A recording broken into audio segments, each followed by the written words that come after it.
Inutile beauté, Guy de Maupassant. 1. La Victoria fort élégante, attelée de 2 superbes chevaux noirs, attendait devant le perron de l'hôtel. C'était à la fin de juin, vers 5h30, et entre les toits qui enfermaient la cour d'honneur, le ciel apparaissait plein de clarté, de chaleur, de gaieté. La comtesse de Mascaret se montra sur le perron juste au moment où son mari, qui rentrait, arrivait sous la porte cochère. Il s'arrêta quelques secondes pour regarder sa femme, et il pâlit un peu. Elle était fort belle, svelte, distinguée avec sa longue figure ovale, son teint d'ivoire doré, ses grands yeux gris et ses cheveux noirs, et elle monta dans sa voiture sans le regarder, sans paraître même l'avoir aperçu, avec une allure si particulièrement racée que l'infâme jalousie, dont il était depuis si longtemps dévoré, le mordit au cœur de nouveau. Il s'approcha et, la saluant, « Vous allez vous promener, dit-il. » Elle laissa passer 4 mots entre ses lèvres dédaigneuses. « Vous le voyez bien. »« Au bois. »« C'est probable. »« Me serait-il permis de vous accompagner ?»« La voiture est à vous. » Sans s'étonner du ton dont elle lui répondait, il monta et s'assit à côté de sa femme, puis il ordonna « Au bois !» Le valet de pied sauta sur le siège auprès du cocher, et les chevaux, selon leur habitude, piaffèrent en saluant de la tête jusqu'à ce qu'ils eussent tourné dans la rue. Les 2 époux demeuraient côte à côte, sans se parler. Ils cherchaient comment entamer l'entretien, mais elle gardait un visage si obstinément dur qu'ils n'osaient pas. À la fin, il glissa sournoisement sa main vers la main gantée de la comtesse et la toucha comme par hasard. Mais le geste qu'elle fit en retirant son bras fut si vif et si plein de dégoût qu'il demeura anxieux, malgré ses habitudes d'autorité et de despotisme. Alors il murmura « Gabrielle !» Elle demanda sans tourner la tête « Que voulez-vous ?»« Je vous trouve adorable. » Elle ne répondit rien et demeurait étendue dans sa voiture avec un air de reine irritée. Il montait maintenant les Champs-Élysées vers l'Arc de Triomphe. L'immense monument, au bout de la longue avenue, ouvrait, dans un ciel rouge, son arche colossale. Le soleil semblait descendre sur lui, en semant par l'horizon une poussière de feu. Et le fleuve des voitures, éclaboussé de reflets sur les cuivres, sur les argentures et les cristaux des harnais et des lanternes, laissait couler un double courant vers le bois et vers la ville. Le comte de Mascaret reprit « Ma chère Gabrielle !» Alors, n'y tenant plus, elle répliqua d'une voix exaspérée. « Oh, laissez-moi tranquille, je vous prie. Je n'ai même plus la liberté d'être seul dans ma voiture à présent. » Il simula n'avoir point écouté et continua. « Vous n'avez jamais été aussi jolie qu'aujourd'hui ?» Elle était certainement à bout de patience et elle répliqua, avec une colère qui ne se contenait point. « Vous avez tort de vous en apercevoir, car je vous jure bien que je ne serai plus jamais à vous. » Certes, il fut stupéfait et bouleversé, et ses habitudes de violence reprenant le dessus, il jeta un « Qu'est-ce à dire ?» qui révélait plus le maître brutal que l'homme amoureux. Elle répéta à voix basse, bien que leurs gens ne pussent rien entendre, dans l'assourdissant ronflement des roues. « Ah, qu'est-ce à dire, qu'est-ce à dire? Je vous retrouve donc. Vous voulez que je vous le dise? »« Oui. »« Que je vous dise tout? »« Oui. » Tout ce que j'ai sur le cœur, depuis que je suis la victime de votre féroce égoïsme. Il était devenu rouge d'étonnement et d'irritation. Il grogna, les dents serrées. « Oui, dites !» C'était un homme de haute taille, à larges épaules, à grande barbe rousse, un bel homme, un gentilhomme, un homme du monde qui passait pour un mari parfait et pour un père excellent. Pour la première fois depuis leur sortie de l'hôtel, elle se retourna vers lui et le regarda bien en face. « Ah, vous allez entendre des choses désagréables. Mais sachez que je suis prêt à tout, que je braverai tout, que je ne crains rien. Et vous, aujourd'hui, moins que personne. » Il la regardait aussi dans les yeux, et une rage déjà le secouait. Il murmura « Vous êtes folle !»« Non, mais je ne veux plus être la victime de l'odieux supplice de maternité que vous m'imposez depuis 11 ans. Je veux vivre enfin en femme du monde, comme j'en ai le droit, comme toutes les femmes en ont le droit. » Redevenant pâle tout à coup, il balbutia « Je ne comprends pas. » « Si, vous comprenez. Il y a maintenant 3 mois que j'ai accouché de mon dernier enfant, et comme je suis encore très belle, et malgré vos efforts presque indéformables, ainsi que vous venez de le reconnaître en m'apercevant sur votre perron, Vous trouvez qu'il est temps que je redevienne enceinte? Mais vous déraisonnez. Non, j'ai 30 ans et 7 enfants. Et nous sommes mariés depuis 11 ans, et vous espérez que cela continuera encore 10 ans. Après quoi, vous cesserez d'être jaloux. Il lui saisit le bras et, l'étreignant, « Je ne vous permettrai pas de me parler plus longtemps ainsi. » Et moi, je vous parlerai jusqu'au bout, jusqu'à ce que j'aie fini tout ce que j'ai à vous dire. Et si vous essayez de m'en empêcher, j'élèverai la voix de façon à être entendu par les 2 domestiques qui sont sur le siège. Je ne vous ai laissé monter ici que pour cela, car j'ai ces témoins qui vous forceront à m'écouter et à vous contenir. Écoutez-moi, vous m'avez toujours été antipathique, et je vous l'ai toujours laissé voir, car je n'ai jamais menti, monsieur. Vous m'avez épousé malgré moi. Vous avez forcé mes parents, qui étaient gênés, à me donner à vous, parce que vous êtes très riche. Ils m'y ont contrainte, en me faisant pleurer.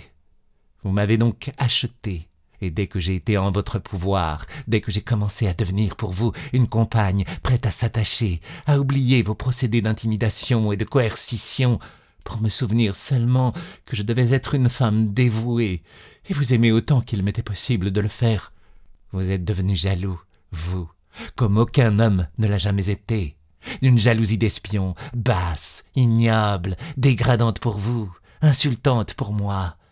Je n'étais pas marié depuis 8 mois que vous m'avez soupçonné de toutes les perfidies. Vous me l'avez même laissé entendre. Quelle honte! Et comme vous ne pouviez pas m'empêcher d'être belle et de plaire, d'être appelée dans les salons et aussi dans les journaux, une des plus jolies femmes de Paris, vous avez cherché ce que vous pourriez imaginer pour écarter de moi les galanteries. Et vous avez eu cette idée abominable de me faire passer ma vie dans une perpétuelle grossesse, jusqu'au moment où je dégoûterai tous les hommes. Oh, ne niez pas. Je n'ai pas compris pendant longtemps. Puis, j'ai deviné. Vous vous en êtes vanté, même à votre sœur, qui me l'a dit, car elle m'aime, et elle a été révoltée de votre grossièreté de rustre. Ah, rappelez-vous nos luttes, les portes brisées, les serrures forcées. À quelle existence vous m'avez condamné depuis 11 ans? Une existence de jument poulinière enfermée dans un haras. Puis, dès que j'étais grosse, vous vous dégoûtiez aussi de moi, vous. Et je ne vous voyais plus durant des mois. On m'envoyait à la campagne, dans le château de la famille, au vert, au pré, faire mon petit. Mais quand je reparaissais, fraîche et belle, indestructible, toujours séduisante, et toujours entourée d'hommages, espérant enfin que j'allais vivre un peu comme une jeune femme riche qui appartient au monde, la jalousie vous reprenait, et vous recommenciez à me poursuivre de l'infâme et haineux désir dont vous souffrez en ce moment à mon côté. Et ce n'est pas le désir de me posséder, je ne me serais jamais refusé à vous, c'est le désir de me déformer. Et c'est de plus passer cette chose abominable et si mystérieuse que j'ai été longtemps à la pénétrer. Mais je suis devenue fine à vous voir agir et penser. Vous vous êtes attaché à vos enfants de toute la sécurité qu'ils vous ont donnée, pendant que je les portais dans ma taille. Vous avez fait de l'affection pour eux, avec toute l'aversion que vous aviez pour moi, avec toutes vos craintes ignobles, momentanément calmées, et avec la joie de me voir grossir. Ah, cette joie! Combien de fois je l'ai sentie en vous! Je l'ai rencontrée dans vos yeux, je l'ai devinée, vos enfants. Vous les aimez comme des victoires, et non comme votre sang. Ce sont des victoires sur moi, sur ma jeunesse, sur ma beauté, sur mon charme, sur les compliments qu'on m'adressait et sur ceux qu'on chuchotait autour de moi sans me les dire. Et vous en êtes fiers. Vous paradez avec eux, vous les promenez en break au bois de Boulogne, sur des ânes à Montmorency. Vous les conduisez aux matinées théâtrales pour qu'on vous voie au milieu d'eux, qu'on dise « Quel bon père !» et qu'on le répète. Il lui avait pris le poignet avec une brutalité sauvage et il le serrait si violemment qu'elle se tut, une plainte lui déchirant la gorge. Et il lui dit tout bas « J'aime mes enfants, entendez-vous? Ce que vous venez de m'avouer est honteux de la part d'une mère. Mais vous êtes à moi, je suis le maître, votre maître. Je puis exiger de vous ce que je voudrais, quand je voudrais. Et j'ai la loi pour moi. » Il cherchait à lui écraser les doigts dans la pression de tenaille de son gros poignet musculeux. Elle, livide de douleur, s'efforçait en vain d'ôter sa main de cet étau qui la broyait, et la souffrance la faisant haleter, des larmes lui vinrent aux yeux. « Vous voyez bien que je suis le maître, dit-il, et le plus fort. » Il avait un peu desserré son étreinte. Elle reprit. « Me croyez-vous pieuse ?» Il balbutia, surpris. « Mais oui. » « Pensez-vous que je crois à Dieu ?» Mais oui. Que je pourrais mentir en vous faisant un serment devant un autel où est enfermé le corps du Christ? Non. Voulez-vous m'accompagner dans une église? Pourquoi faire? Vous le verrez bien. Voulez-vous? Si vous y tenez, oui. Elle éleva la voix en appelant « Philippe !» Le cocher, inclinant un peu le cou, sans quitter ses chevaux des yeux, sembla tourner son oreille seule vers sa maîtresse, qui reprit « Allez à l'église Saint-Philippe du Roule. » Et la Victoria, qui arrivait à la porte du bois de Boulogne, retourna vers Paris. La femme et le mari n'échangèrent plus une parole pendant ce nouveau trajet. Puis, lorsque la voiture fut arrêtée devant l'entrée du temple, Madame de Mascaret, sautant à terre, y pénétra, suivie à quelques pas par le comte. Elle alla sans s'arrêter jusqu'à la grille du chœur et, tombant à genoux contre une chaise, cacha sa figure dans ses mains et pria. Elle pria longtemps, et lui, debout derrière elle, s'aperçut enfin qu'elle pleurait. Elle pleurait sans bruit, comme pleurent les femmes dans les grands chagrins poignants. C'était dans tout son corps une sorte d'ondulation qui finissait par un petit sanglot caché, étouffé sous ses doigts.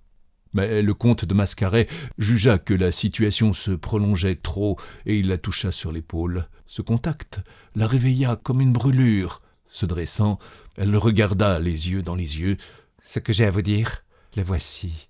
Je n'ai peur de rien. Vous ferez ce que vous voudrez. Vous me tuerez, si cela vous plaît. Un de vos enfants n'est pas à vous. Un seul. Je vous le jure, devant le Dieu qui m'entend ici. C'était l'unique vengeance que j'eusse contre vous, contre votre abominable tyrannie de mâle, contre ces travaux forcés de l'engendrement auxquels vous m'avez condamné. Qui fut mon amant? Vous ne le saurez jamais. Vous soupçonnerez tout le monde. Vous ne le découvrirez point. Je me suis donné à lui sans amour et sans plaisir, uniquement pour vous tromper.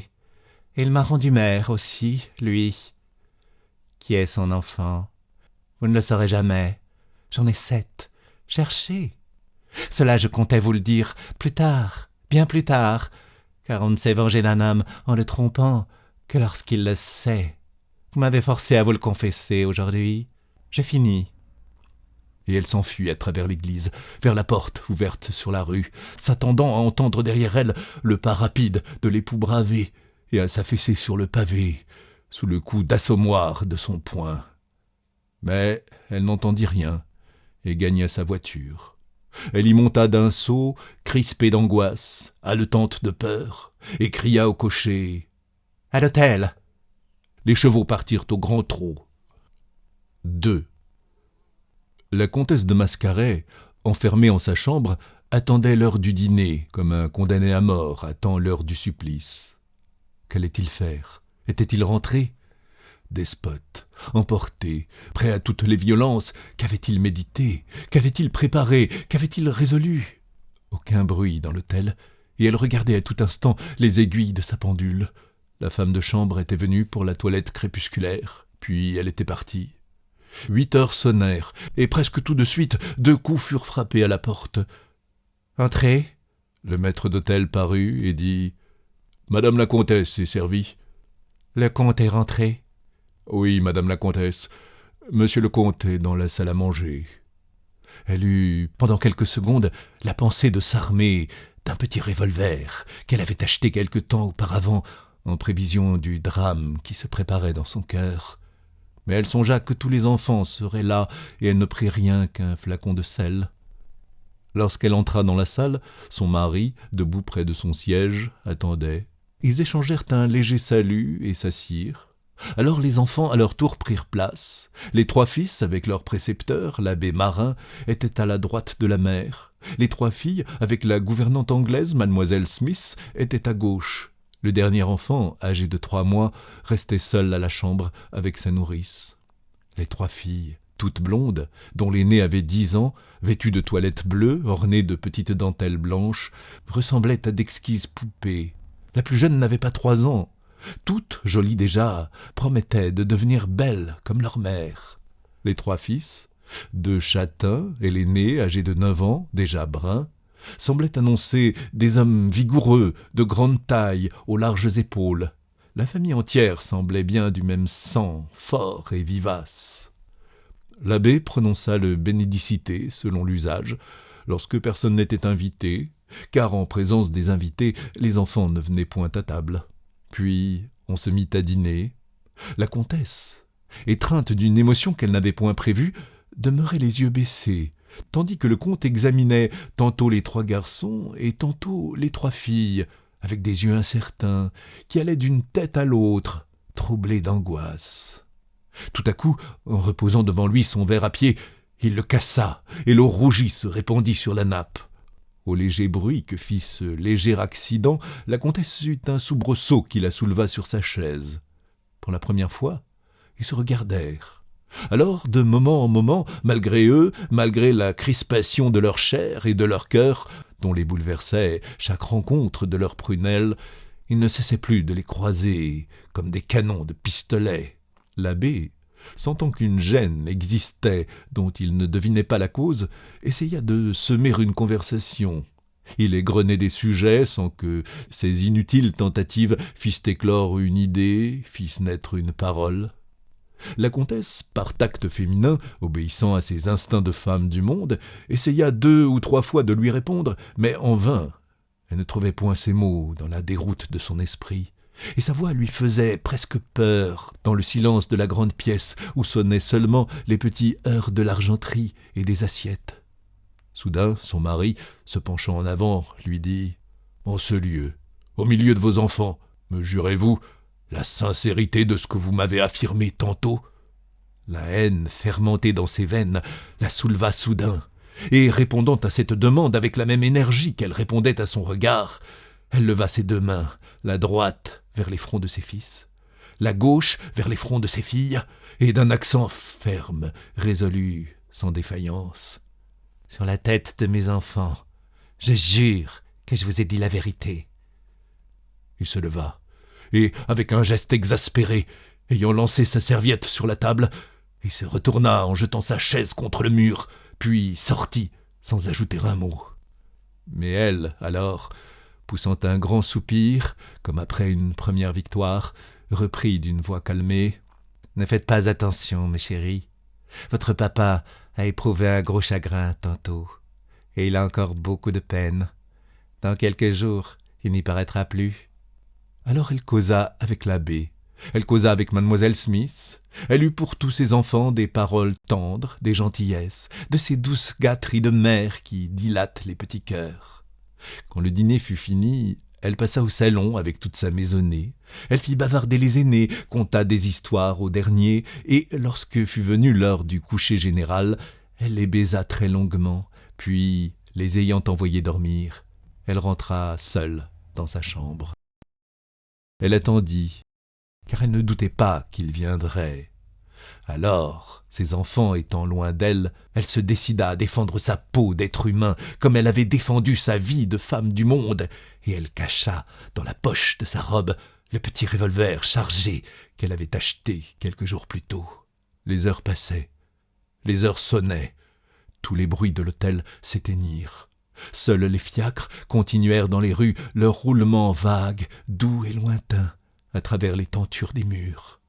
Elle attendait, énergique et nerveuse, sans peur de lui maintenant, prête à tout et presque triomphante, car elle avait trouvé pour lui un supplice de tous les instants et de toute la vie.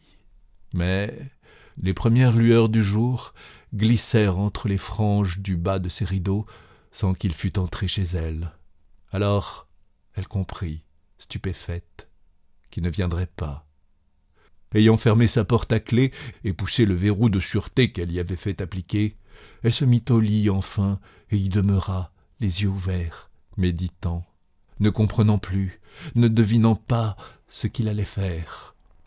Sa femme de chambre, en lui apportant le thé, lui remit une lettre de son mari. Il lui annonçait qu'il entreprendrait un voyage assez long et la prévenait en post-scriptum que son notaire lui fournirait les sommes nécessaires à toutes ses dépenses.